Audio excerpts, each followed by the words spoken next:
Karabakh has surrendered to Azerbaijan.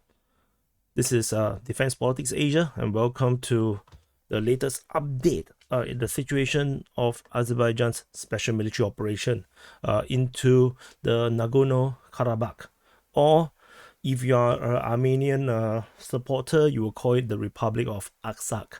So basically, in the latest information, the Nagorno-Karabakh government has basically agreed to the deal brokered by the Russian government with Azerbaijan. Basically, essentially, it is a term of surrender.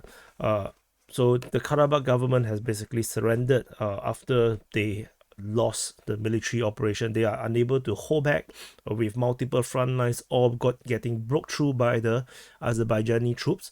They have no choice but to hold talks.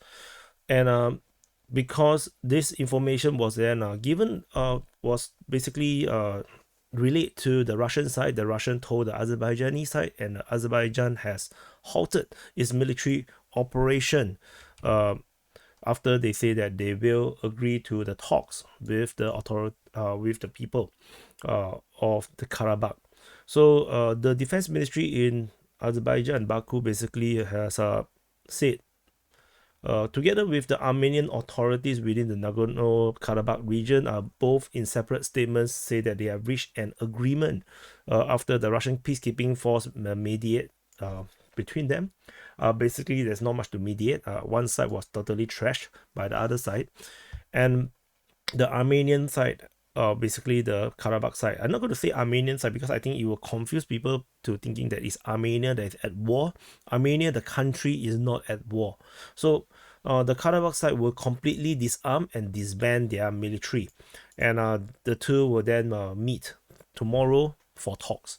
So this comes very quickly after the Azerbaijan side totally rejected US and European demands to end this military operation, and with Armenia basically disavow their presence in Karabakh. Basically, there is no way they can do. You can actually watch the reports, the sit rep that I've done for this Azerbaijan invasion into the Republic of Artsakh.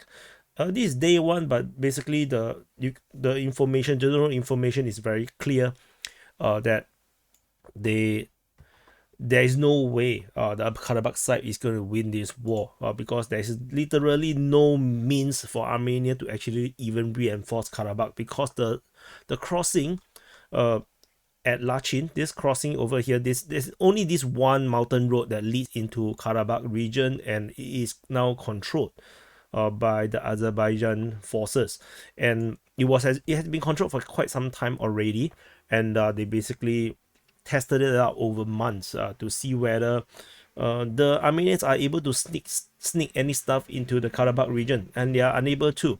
The Russian peacekeepers basically who are supposed to be handling the control of this corridor, the Lachin corridor, is basically useless because they cannot really control and stop the Azerbaijan troops from taking over the place.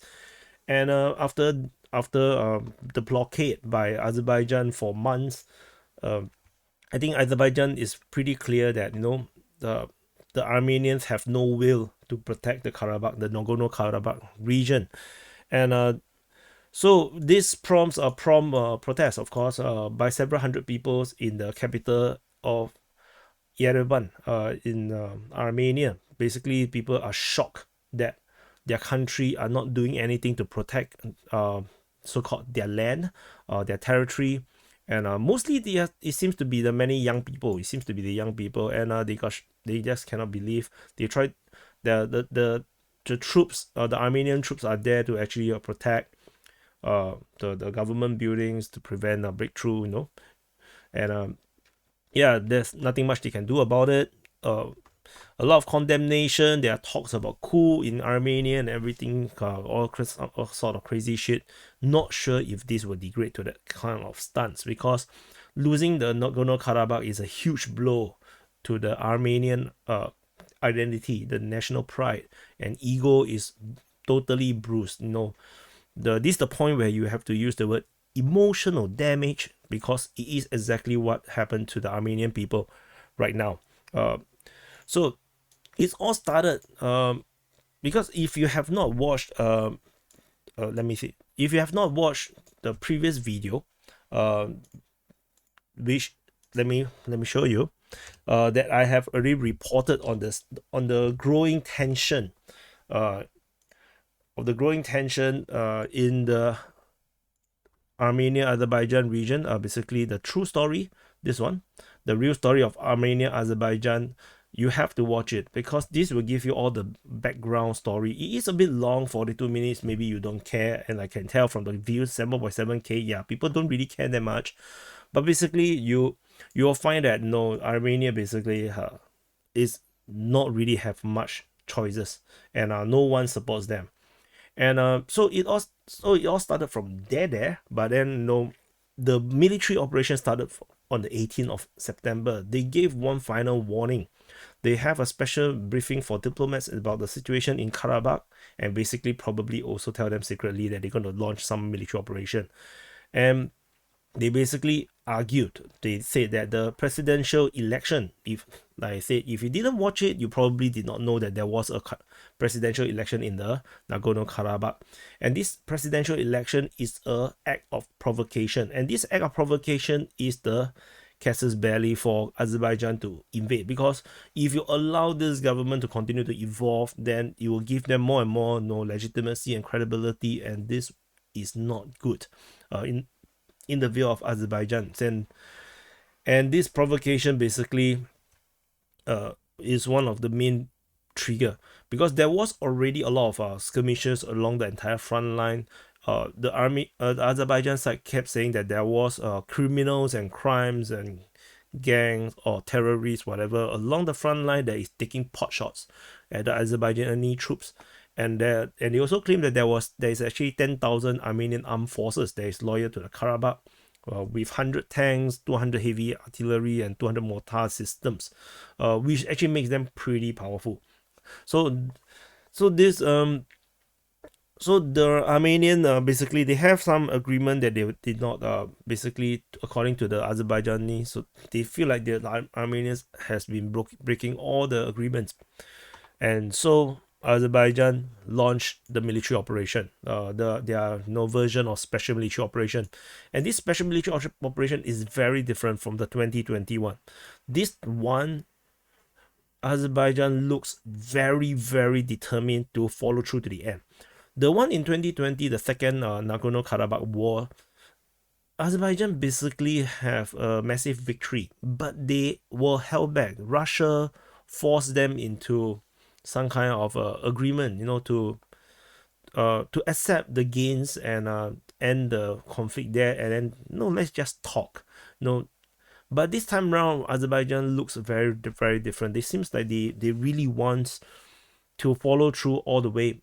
And because they are very, very confident, like I mentioned, the Lachin corridor was already controlled by Azerbaijan. Armenia have zero ways to reinforce the Nagorno-Karabakh. And then with the months long of blockade, they are convinced that Armenia can't do shit about it, and so they launched this anti-terrorist operation. And these anti-terrorist operations start off with massive shelling. So the terrorist that was being said is actually more than a terrorist. It's one hell of army basically. They use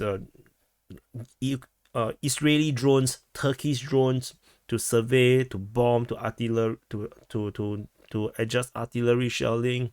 There is a Bayraktar TB2 firing missiles at Armenian vehicles and tanks, artillery, and basically it's a one-sided thing, entirely one-sided. And there is also ground offensive that the Azerbaijani troops actually captured at least 2 towns. And they broke through multiple defenses. They took over a lot of up to I think 60 to 90 defensive entrenchment or fortifications. And the entire one-sidedness of this military operation basically is no surprise to me, but it basically breaks the will of the Karabakh government. The main aim of the Azerbaijani anti-terrorist operation, officially they said that they're going to disarm and secure the withdrawal of the formation of Armenian armed forces from their territory, basically Karabakh, the Karabakh region, and neutralize their military infrastructure. And they make a point to consistently claim that they are using high precision weapons only to attack legitimate military targets. And they actually made efforts to show videos of how the targets were actually military targets, like they show the artillery firing, and then the next scene is them drone striking that artillery system. So they really made it a point, and they're very prepared. Azerbaijan looks really prepared this time round to fight the media war, because Armenia seems to have a superior PR team, or some hybrid war capabilities, very similar to what Ukraine has done against the Russians. The Russians, when they first invaded into Ukraine last year in February, Ukraine has been superbly successful at turning the world's opinion against Russia, and they put out all sort of misinformation that confuses all the intel all around the internet. And Armenia, from my observation based on the previous military operations and everything, Armenia does the same thing. If you look at very superficial people's point of view, or the woke crowds, or the people who naturally will become NAFO, you see that they are very pro-Armenia, because the narrative has drawn to the point where it looks like Armenia is the poor little white sheep that cannot defend itself, and Azerbaijani is the evil pirate with one eye covered that claims to be a leader of certain. That's a certain person. I mean, I'm talking about like a pirate, very bad person.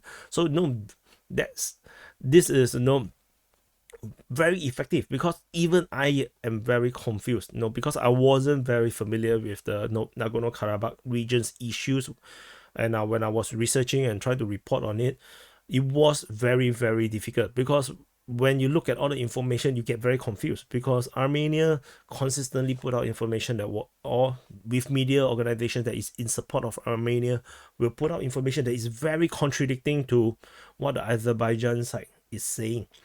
And it is only until recently, when I did the last headlines report, that I realized that Azerbaijan is actually in the right, because every single organization in the world, all the international organizations in the world, including the United Nations, recognize Nagorno-Karabakh as part of Azerbaijan. No one actually supports Armenia, and this put into the perspective that everything that you're reading that is very pro-Armenia is likely to be misinformation, or at least not right, or they are bending the truth in a way that it makes them sound like they are the victim and Azerbaijan is the bad guy.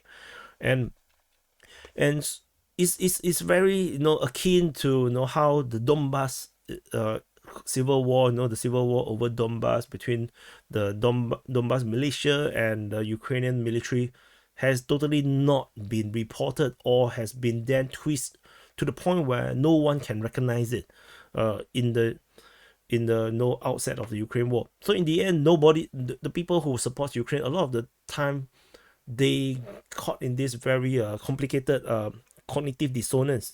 Their mind cannot really gel, where Ukraine can be not that perfect of a guy when you come to look at the past 8 years.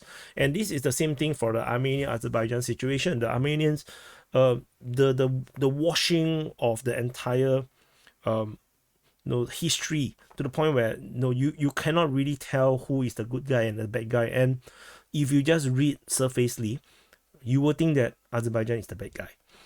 Then you realize that in the first Karabakh war, Armenia is actually the aggressor, capturing Azerbaijani land. Then we have also very complicated situation. For the Armenian side, it's very weird.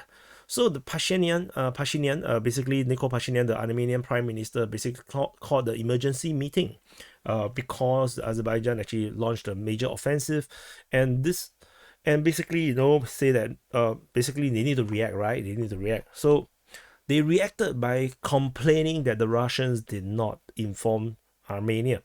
Because the Azerbaijani side actually claims that they told the Russian peacekeepers that they are going to do this military operation.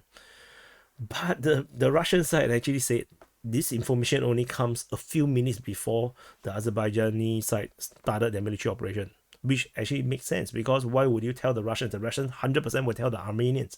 So basically, the Azerbaijan launched a military operation and basically just tell the peacekeepers minutes before that, and then they launched operation. But Armenia basically blamed Russia for it, which is actually very surprising. But then the prime minister is very weird. So no, he actually put a statement. He said that Armenia have no troops within the Karabakh region, and there's no military hardware, no Armenian military hardware and troops in the Karabakh region. And he said that all the mining and sabotage activities are all false and fabricated. There's no criminal activities, there's no terrorism, there's no gangs that are attacking, or causing skirmishes with the Azerbaijani troops. Basically, he's basically saying that Armenia is not involved. There is no Armenian involvement in whatever is happening, and basically no such thing is happening.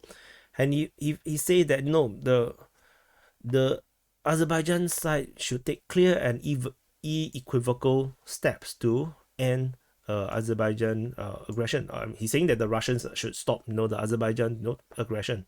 But aggression against who? The aggression against the Karabakh people. But the interesting thing is they say that this prime minister actually said that Karabakh region belongs to Azerbaijan in a way. He already kind of conceded that there is actually Azerbaijani land. Armenian only entered the region to protect the Armenian people, the ethnic Armenian that is living in the Karabakh region. So that's why in his perspective, his perspective is that, because we are not there, there is no reason for Azerbaijan to actually do any military operations, because Armenia is not there. Then why is it has anything to do with Armenia? So it's very, very bizarre. And he also says that Armenia will not launch any military operations against Azerbaijan. So he said that Armenia does not participate in military activities, and he wants to note again that they do not have an army in Karabakh, basically throwing the Karabakh defense forces under the bus. There's no, imagine you are a Karabakh soldier, and then you're like defending the front line, you're facing overwhelming odds with drones flying all over the place, and suddenly you receive news that Armenia say that we will not come and save you. And it's no wonder the Karabakh forces and the government capitulated like almost instantly. It's just a one-day operation.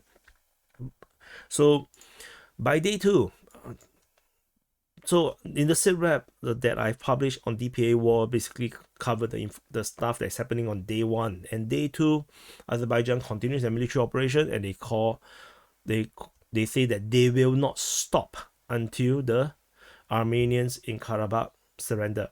So this actually is a very clear statement that they will not stop. No one is going to be able to stop Azerbaijan, other than they go to war with Azerbaijan. And they say that they are ready to talk, but the illegal Armenian military formations must raise the white flag and dissolve their illegal regime. So, and this is the this is the statement, and that will actually put an end to the Karabakh defense. And the Azerbaijan president, the president actually spoke to the U.S. State Secretary of State Anthony Blinken. He also insists the same thing. He told the Americans that the anti-terrorist measure will only stop if the Karabakh forces lay down their arms, which is a repeat of the official statement. And eventually, Azerbaijan succeeded. The Karabakh forces has surrendered and agreed to a ceasefire. But the surrender, of course, is not like the white flag and it's kind of surrender. It's like they basically told the Russians that, okay, we will give in. will please relay the information to the Azerbaijan side. And they agree on the ceasefire. So Azerbaijan stopped the firing. The separatists give up. They surrender. And under the agreement, from 1 p.m. in local time, the separatist forces will disband and disarm. And then they will talk about the future of the region and the acting Armenians that are living there on Thursday, which is tomorrow. So the Republic of Artsakh basically are forced to agree to Azerbaijani terms. We will know tomorrow what is the extent of these terms of surrender, and or terms of peace, depend on how you say, because the Russians will not want this to be labeled in like a Azerbaijani military victory, because they wanted to stay neutral. But of course, it is the Russians that help to mediate this surrender. And so in this article by NBC, they say that the Azerbaijan troops broke through their lines and seized multiple strategic locations, while the world did nothing. So which is why the separatists have to surrender. As you can see from the photo, the Armenians in Karabakh actually looks pretty decently powerful once upon a time. So and eventually on the same day, according to the Azerbaijan reports, the Ministry of Defense of Azerbaijan spokesman say that the last personnel belonging to the Armenian armed forces have left combat position, which means the Armenian forces or the Karabakh forces that is holding all the trench lines, fortifications around Nagorno-Karabakh has all abandoned their position and left their defensive position. This is massive because this is literal surrender. And so the spokesman, the colonel, and he said that under the control of technical means as well as surveillance, conditions have been created for the personnel to retreat and leave combat positions, and they will not fire at them. And they can also confirm that all the troops surrendered or basically left their position. And that's basically the surrender of the Karabakh region, and a massive success for Azerbaijan to retake the entire of Nagorno-Karabakh that has lost to them since the first Karabakh war, where the Armenians launched an offensive operation to capture this so-called Armenian lands. Then we have to come, and this the length, this is very different from the situation over in Africa. When Africa go to war, the wars all last very long, right? This actually caught the Europeans and the West pants down. I want to explain why. France went, because I'm not sure if this entire operation is planned in this way that is happening during the United Nations summit, but the French, it could be, they just want the world to gather in one place, and so that they can actually, do their thing and make the whole world recognize it. But the French condemned the military operation in Nagorno-Karabakh, and they hold Azerbaijan solely responsible. They say that no, the France even asked for an emergency meeting of the United Nations Security Council. So this is how crucial, how important the French actually see this entire situation. The French foreign minister Catherine Colonna, this guy here, girl here, look like a guy, he said that the operation is illegal, unjustifiable, and unacceptable. I honestly have no idea in what way that this is illegal, unjustifiable, or unacceptable. But this is the French way of thinking. Perhaps it's a French thing. Just like no, but nothing goes the French way. Basically, the bad luck continues. Basically, they say that now they will hold Azerbaijan responsible for the fate of the Armenians, and Azerbaijan did not hold back. They did not hold back even a little bit. They basically, reacted to the statement and saying that the French has failed to contribute to any solution and even work to maintain the results of the occupation and the status quo in the region. So basically he's saying that the French are helping the Armenians, and he say, and now here comes the slap. He said that France demonstrated that they refuse to learn from current situation in the colonial regions that it faces today and continue its previous behaviors and policy in these regards. So, basically slapping France up to talk about Africa, about the Sahel region. And he said that the French are Islamophobic and anti-Azerbaijani. And he said that this unacceptable interference into the internal affairs of Azerbaijan demonstrates that the further France is from the region, the better it will be. This is one hell of a takedown. It's like a mic drop. It's like, wow, basically they did not hold back. And this put into a lot of, it does shows the geopolitics is actually not so clear cut in this region. And not just that, they also criticized the European Parliament. He said that the Azerbaijan see biased assessments from the European Parliament, and they did not believe that the European Parliament will contribute to the peace between Azerbaijan and Armenia. And he don't want to talk too much, but he said that basically this representative say that don't take the words of the European Parliament seriously. And I want to highlight the geopolitics. A lot of people were trying to figure out, Armenia or Azerbaijan, which side is actually the side that is on the west, and which side is the side that is actually Russian.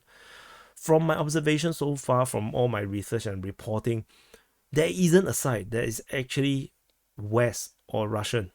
The Russians are actually caught in between these two little brothers.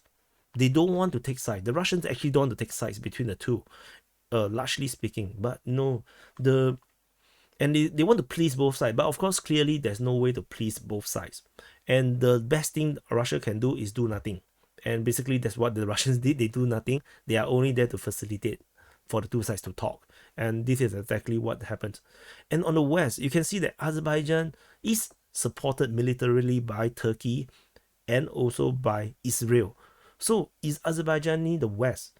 But then yet, if you look at the statement coming from the European Unions and from the Germans, from the French, I didn't say the German one, but the Germans are also basically condemning Azerbaijan. Basically, no, I don't know why everybody supports Armenia in Europe, but they condemn Azerbaijan. It also shows that Azerbaijan isn't really part of the West. They are not aligned with the Europe. They're not aligned with France, and even United States, kept showing concerns. They even call Baku. They also call the president of Azerbaijan, to talk, and then basically Azerbaijan just say, that's none of your business, and it does show that the geopolitics is a lot more complicated. Armenia also did not do themselves favor, by having military training with the U.S. troops, and to have to constantly publicly criticize Russia, and this puts them into a very precarious position because, like I mentioned earlier, the Nagorno-Karabakh is internationally recognized by everyone to be part of Azerbaijan. Armenia is the aggressor in this entire story. And Russia is basically the only guy that is supporting or, at least, talking to Armenia, in a nicer term. And then basically Armenia expected Russia to back Armenia against Azerbaijan, which is the Russians cannot really do. And if you look further to the regional geopolitics, you can tell that, as I say, Turkey is siding with Azerbaijan. Iran basically just do not want border changes, and they are also not on the side of Armenia. Iran is basically only against Israel's involvement in Azerbaijan, and they are also very close allied with Russia. So if you piss off Russia, you're not going to get help from Iran as well. Georgia, learned their lesson in the Georgian war. They're staying neutral consistently. So Armenia is basically cut out from everybody. So what Armenia is expecting, are you expecting some kind of help coming from the West? Americans? No, they are not going to help you. They are so busy in Ukraine. Everything, every weapon, everything, it goes to Ukraine. No, and then there is all sort of other things that's happening in Africa. No one have time to care for Armenia. So Armenia basically have a very, very poor foreign policy or diplomatic strategy that is putting themselves and cornering themselves into a corner that no one is going to be on their side. And this is actually pretty pathetic in a way. I lack for a better word. And finally, this negotiation will happen tomorrow, as I mentioned. Azerbaijan is ready to hold negotiation with the Armenian population of Karabakh, and they say that officially they will be ready to listen to the Armenian populations regarding their humanitarian needs. They are also have developed a reintegration plan into the Azerbaijani society, and for this Armenian residents of Karabakh. And they say that the social economic reintegration will be the internal issue of Azerbaijan. So basically warning everybody else not to get involved. And they say that this reintegration plan is already broadly ready, and they are prepared jointly with relevant specialized bodies, possibly referring to the various ministries. And it looks like all these are planned. All these are plans for months already. This invasion and this attempt to conquer back the Nagorno-Karabakh has actually, it was very clear, with all the skirmishes of the allegations pointing here and there. We all know that this military operation is always going to come. So anyway, thank you for watching. Do press the like button, subscribe, and I will continue to monitor the situation regarding the Nagorno-Karabakh in terms of the negotiations, and hopefully there will be very positive news, and no one need to die, and also of course covering part of the internal politics with Armenia, because Armenia is now going into a identity crisis. Thank you for watching, and I'll see you in the next update.